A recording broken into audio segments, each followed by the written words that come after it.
They're lying to you about the economy.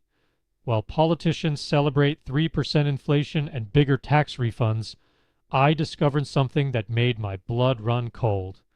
A pattern so dangerous, so predictable, that economists are whispering about 2026 like it's a ticking time bomb.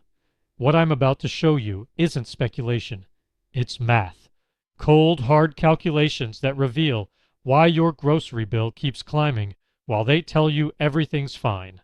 Why companies are hoarding cash instead of hiring. Why billionaires are quietly moving their money offshore. This is the story of how America became addicted to economic sugar and why the crash is coming. April 2nd, 2025. They called it Liberation Day. Within 48 hours, $5 trillion vanished from the stock market. The S&P 500 plummeted 10%. It was the worst two-day collapse since COVID hit. But unlike a pandemic, this disaster was completely self-inflicted. Here's where it gets weird. Today, in January 2026, stocks have recovered. Unemployment sits at 4%. Gas costs less than $3 a gallon. The administration calls it the greatest economic miracle in history. I've spent a decade analyzing financial disasters, from commodity crashes to supply chain collapses. And what's happening right now isn't economic policy. It's a sugar rush, a dangerous high that feels amazing today, but leads straight to either sustained prosperity or Great Depression 2.0. Let me explain what I call the sugar coma economy. When you consume pure sugar, your body explodes with energy. Blood glucose spikes. You feel invincible. But without real nutrition, protein, fiber, sustainable fuel, you crash hard. That's America's economy right now. The sugar comes from tax cuts, deregulation, massive deficit spending, and pressure on the Federal Reserve. The rush manifests as soaring stocks, low unemployment, cheap gas, and bigger refunds. But the crash that's building involves inflation, trade wars, and a fiscal crater so deep it'll take generations to escape. I'm not claiming everything about this economy is terrible. That would be dishonest. Real benefits exist today, but every single benefit carries a price tag that's being delayed, not erased. Eventually, someone pays that bill. The administration promised inflation would disappear completely. When they took office in January 2025, inflation measured 3%, down from 2022's brutal 9.1% peak, but still above the Federal Reserve's 2% target. By December 2025, it hovers between 2.7% and 3%. Sounds successful, right? Wrong. The Peterson Institute for International Economics, one of the most respected nonpartisan research organizations, warns that implementing the full agenda could spike inflation to 6 to 9% by late 2026. Let that sink in. We're potentially returning to 2022's nightmare levels. 3 drivers fuel this inflationary monster. First, the tariff tax. Tariffs are taxes, period. Despite official claims, Americans pay them, not China, Europe, or Mexico. Liberation Day tariffs impose 10% baseline taxes on virtually all imports. China faces rates up to 145% on certain goods. Average U.S. tariff rates hit 17.7%, the highest since 1934. BASF, the largest chemical company in the world, faced $3.2 billion in additional energy costs in 2022 alone. Their response? They closed ammonia production lines in Germany, shut down fertilizer facilities, and cut 2,600 jobs. And where are they expanding? Texas and Louisiana, where energy is cheap and climate regulations are now just memories. This pattern is repeating across European industry. Volkswagen considered moving production to Mexico, not for labor costs, but for energy costs. Major steel plants are closing. Aluminum smelters are shutting down. German manufacturing lost 120,000 jobs in 2024 alone, dropping to the lowest employment levels in decades. Markets understand what politicians ignore. When central banks lose independence, credibility evaporates. When credibility dies, inflation expectations explode. Every emerging market currency crisis follows this pattern. A leader believing they can bully their way to printed prosperity. July 4th, 2025, because symbolism trumps substance, saw the signing of the One Big Beautiful Bill Act, OBBA. Yes, that's the actual name. The sweet parts included making 2017 tax cuts permanent, introducing new deductions, no federal tax on tips up to $25,000, no tax on overtime up to $12,500, no tax on Social Security benefits for most retirees. It created Trump accounts, tax-advantaged children's savings with $5,000 annual contribution limits. Sounds wonderful. More money for workers, more savings for kids. What's the catch? Nothing's paid for. Spending cuts from Elon Musk's Department of Government Efficiency, Doge, like the memcoin, totaled roughly $160 billion, a one-time savings. Tax cuts cost trillions annually. Non-partisan analysts paint a grim picture. The Tax Foundation projects $3 trillion added to national debt over 10 years. Penn Wharton's budget model estimates $7 trillion, roughly Germany and France's combined GDP added to America's credit card. Here's the cynical truth both parties hide. Deficits this massive eventually force either devastating cuts to Social Security and Medicare or crushing tax increases on future generations. Bills always come due. Only the payer changes. Now we enter fascinating territory requiring geopolitical thinking, not partisan loyalty. International relations features a concept called Madman Theory, pioneered by Nixon and Kissinger during Vietnam. The premise: if enemies believe you're crazy enough for irrational self-destruction, they'll surrender rather than provoke you. Nixon flew nuclear-armed B-52s towards Soviet airspace for 18 hours straight, sending a message. The current administration adapted this for economics. Consider post-tariff announcements. Samsung, facing potential 25% tariffs, announced $37 billion in U.S. semiconductor manufacturing. Hyundai pledged $26 billion, including Georgia auto factories and Louisiana steel plants. Toyota, absorbing $9.5 billion in tariff costs, announced $21 billion in American facility expansions. Did tariffs work? Narrowly, yes. Threatening economic chaos forced companies to build American factories rather than risk unpredictable trade policy. But Madman Theory contains a fatal flaw. It only works until someone calls your bluff. Nixon failed because Soviets didn't believe his insanity. They called. War dragged on. The administration faces identical risks. Liberation Day crashed markets. They panicked, announcing 90-day pauses within a week, then reinstated tariffs, then negotiated temporary truces with China. Every reversal signals they'll fold under pressure.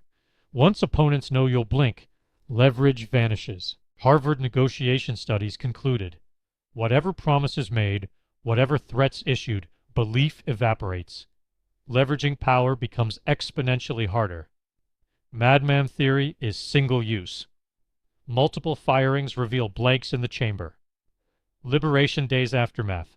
Markets crashed 10% in 2 days, the S&P 500's worst performance since COVID. NASDAQ entered bear territory. Trillions evaporated. Then, recovery. By late June 2025, the S&P 500 hit all-time highs. Nothing burger? Absolutely not. Recovery masks reality. China retaliated with 84 to 125% tariffs on American goods. U.S. agricultural exports to China collapsed. Soybean farmers watched primary markets vanish overnight. Global supply chains built over decades don't reroute in months. Companies face impossible choices: absorb tariff costs, pass to consumers, or relocate manufacturing at enormous expense. Peterson Institute forecasts that by 2026, trade policies will leave U.S. GDP 5% lower, over $1.3 trillion in lost economic output. Tariff revenue disappoints supporters. Treasury projected well over half a trillion, maybe $1 trillion. Reality, about $288 billion in 2025, according to the Bipartisan Policy Center. Why? Tariffs reduce trade volume, expensive things sell less. Free lunches don't exist. Unemployment remains around 4%, historically low. The administration claims victory. Job creation collapsed. 2025 averaged 55,000 monthly jobs versus 180,000 during 2017-2019. Federal employment slashed by 270,000 workers through Musk's DOGE initiative. Real wages increased roughly 4%, about $700 in purchasing power. The catch? Growth stems from immigration restriction-created labor shortages, the same dynamic driving inflation. You can't have both ways. Either wages rise because workers are scarce, meaning prices rise too, or wages stagnate because workers are plentiful. No magic creates workers both scarce and cheap. Moody's Analytics forecasts 2.6 million fewer jobs by 2027 versus status quo. That's not rounding error, that's crisis. Global chess matters because economics exists within geopolitics. Ukraine-Russia. Military aid to Kyiv frozen or slowed, pushing settlements that reward Russian aggression with territory. European allies scramble filling gaps, but without American firepower, Ukraine weakens daily. NATO trust shattered. Europeans prepare strategic autonomy. Diplomatic speak for America's unreliable. Middle East authorized airstrikes on Iranian nuclear facilities. Two-state solution officially abandoned. China. Harsh tariffs combined with personal Xi summits creates maximum uncertainty through simultaneous confrontation and negotiation. Unstable geopolitics creates unstable markets. Every tariff tweet, Iran mention, or NATO comment causes market gyrations. Business investment freezes. CEOs can't plan when policies change hourly. Peterson Institute found tariff uncertainty alone measurably reduced business investment. Companies hoard cash rather than build factories, uncertain about next month's rules. Your personal impact breaks down simply. Good news, gas under $3 per gallon provides real commuter relief. Tax refunds average $1,000 higher for many households. Mortgage rates ease to 6.2%, high historically, but down from 7% plus peaks. Stock portfolios recovered and grew. Bad news, imported goods cost more. Appliances, electronics, clothing, furniture. Food prices volatile as agricultural chains adjust. Social programs cut. SNAP benefits temporarily suspended. Medicaid eligibility tightened. Health insurance costs rise as ACA subsidies erode. Uncertainty pervades everything. Nobody knows next quarter's rules. Sugar high or sustainable growth? January 2026's economy appears strong superficially. Markets up, unemployment low, gas cheap. But underneath, we're running on borrowed time and money. National debt explodes.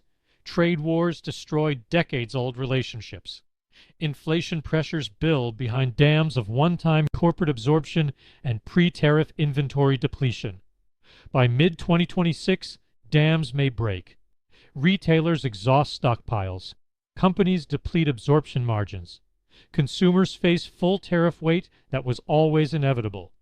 The sugar high exists. The crash might too. I won't predict certain outcomes. Nobody can confidently.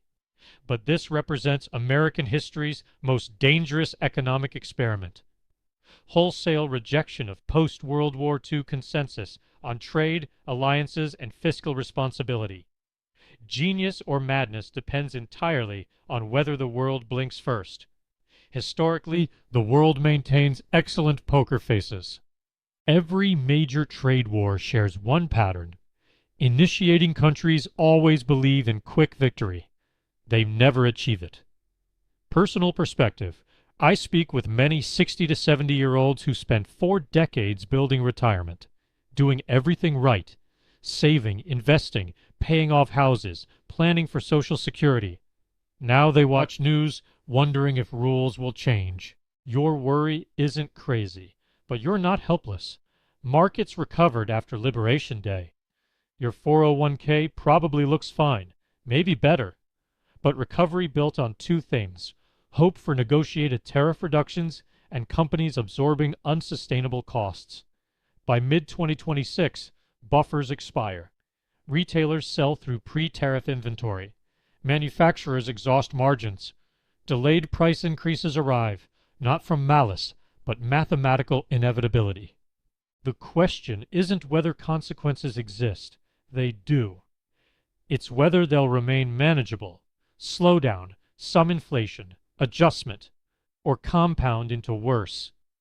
That depends on current decisions in Washington, Beijing, Brussels, and invisible boardrooms. Your action plan: first, avoid panic. It's never strategy. But don't ignore signals. Second, diversify. All U.S. equity retirement isn't investing, it's gambling. Third, stay informed through actual data, not cable news shouting. Peterson Institute, Penn Wharton, Moody's Analytics publish free reports. Read them. The bill arrives eventually. We either pay ourselves or burden grandchildren. That's it for today, folks. See you in the next video.